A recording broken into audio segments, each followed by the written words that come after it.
গরম লাগলে আপনি সাধারণত কি করেন?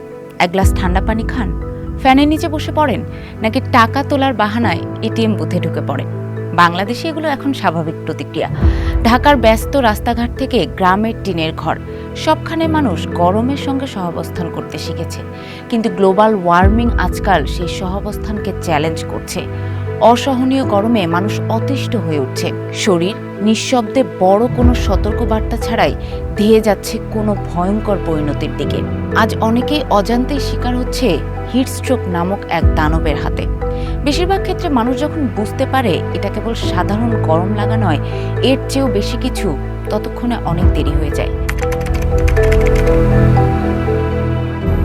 200-র বেশি সার্ভিস ও ফিচারে লেনদেনের সব বিকাশ অ্যাপে সম্ভব। মানুষের শরীর গরম সহনশীল। গরমে ঘাম ঝরে, শরীর ঠান্ডা হয়, তাপমাত্রাও নিয়ন্ত্রণে থাকে। কিন্তু এই প্রক্রিয়ার শর্ত হলো তাপ যেন শরীর থেকে বেরিয়ে যেতে পারে। বাংলাদেশের আর্দ্র বাতাসে সেই পথটাই প্রায় বন্ধ হয়ে যাচ্ছে। যখন তাপমাত্রা 35 ডিগ্রি ছাড়িয়ে যায় আর আর্দ্রতা 70 থেকে 80% ওঠে, তখন ঘাম ঠিক মতো শুকায় না, চামড়ার উপরেই লেগে থাকে। ভেতরে ভেতরে শরীরের তাপমাত্রা বাড়তে থাকে। এ সময় প্রায় হালকা মাথা ব্যথা, এক ধরনের ক্লান্তি, শরীর ভারী লাগার মতো অনুভূতি হয়। এই সময়টিকে বলা হয় হিট এক্সহশন, যেখানে শরীর গরমের সাথে লড়াই করছে। এখানেই ঘটে সবচেয়ে বড় ভুলটি। মানুষ এটাকে গুরুত্ব দেয় না, ভাবে কেবলই গরম লাগার অনুভূতি। মানুষ বুঝতে চায় না তার শরীর তাকে থামতে বলছে। এরপর হঠাৎ করেই শরীর তার সীমা অতিক্রম করে। ঘাম ঝরা হঠাৎ বন্ধ হয়ে যেতে পারে, শরীরের ভেতর তীব্র জ্বালা পোড়ার অনুভূতি হয়, কথা জড়িয়ে যায়, চিন্তা অস্পষ্ট হয়ে পড়ে। সবচেয়ে আগে আক্রান্ত হয় মস্তিষ্ক, তারপর হৃদযন্ত্র, তারপর কিডনি। এটি নিছক গরমের ক্লান্তি নয়, এটি হিটস্ট্রোক, যা প্রাণঘাতী হতে পারে। বাংলাদেশ সবসময় উষ্ণ, কিন্তু দিন দিন গরম অসহনীয় পর্যায়ে চলে যাচ্ছে। বদলাচ্ছে তীব্রতা, স্থায়িত্ব এবং পরিবেশ। ঢাকার মতো শহরগুলো এখন হিট আইল্যান্ড। কংক্রিট, অ্যাসফল্ট, কাঁচ দিনভর তাপ শোষণ করে আর রাতে ধীরে ধীরে তা ছাড়তে থাকে। ফলে শহর কখনো পুরোপুরি ঠান্ডা হয় না। ধনীদের জন্য এর সহজ সমাধান আছে। এসি চালু করলেই ঘরে আসে কৃত্রিম শীতলতা। কিন্তু অধিকাংশ মানুষের জন্য এর শহর হয়ে উঠেছে মৃত্যুকূপ।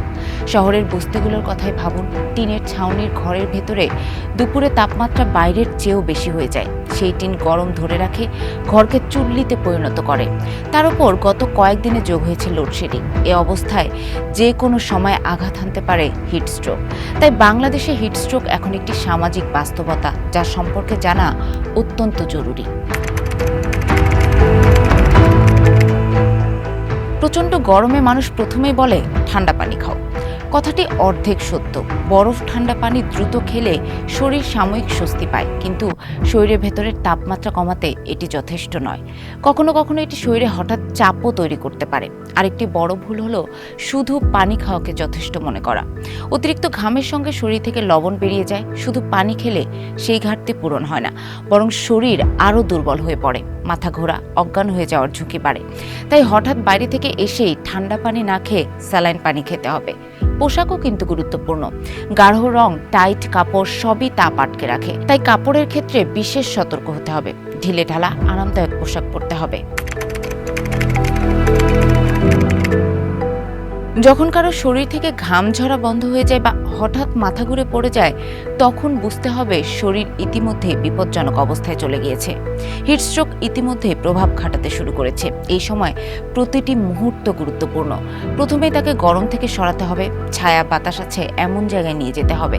তারপর দ্রুত শরীর ঠান্ডা করতে হবে। পানি ঢালা, ভেজা কাপড় দিয়ে গলা, বগল, কুঁচকির জায়গা ঠান্ডা করতে হবে। যদি তার জ্ঞান থাকে তাহলে ধীরে ধীরে পানি বা ORS দেওয়া যেতে পারে, কিন্তু অজ্ঞান থাকলে মুখে পানি দেয়া কিন্তু বিপজ্জনক। এবং অবশ্যই দ্রুত চিকিৎসকের কাছে নিতে হবে।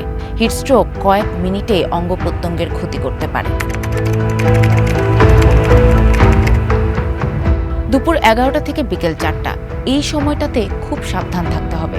যতটুকু সম্ভব ছায়াযুক্ত শীতল জায়গায় থাকতে হবে। শুধু পিপাসা লাগলে নয়, পানি খেতে হবে নিয়মিত। পানির সঙ্গে লবণ, লেবু বা স্যালাইন শরীরের ভারসাম্য রক্ষা করে। খাবারেও কিন্তু পরিবর্তন দরকার। তরমুজ, শসা, দই এসব শরীরকে ঠান্ডা রাখতে সাহায্য করে।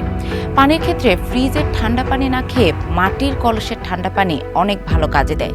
ঘর বেশি গরম হলে ছাদে পানি ছিটানো বা ঘরের এক কোণে এক একটা বালতিতে পানি রাখলে ঘর কিছুটা শীতল হবে। সবাই সমানভাবে হিটস্ট্রোকে আক্রান্ত হয় না। বয়স্ক মানুষ, শিশু, গর্ভবতী নারী, হৃদরোগ বা কিডনি রোগীরা সবচেয়ে বেশি আক্রান্ত হয়।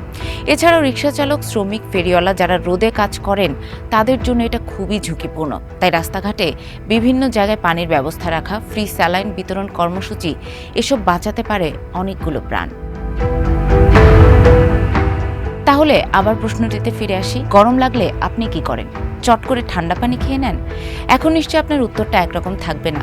হিটস্ট্রোক আসে খুব নিঃশব্দে, কিন্তু নিয়ে যেতে পারে আপনার প্রাণও। তাই শরীরের প্রত্যেকটা পরিবর্তনকে গুরুত্বের সাথে দেখুন। সুস্থ থাকুন, নিরাপদ থাকুন।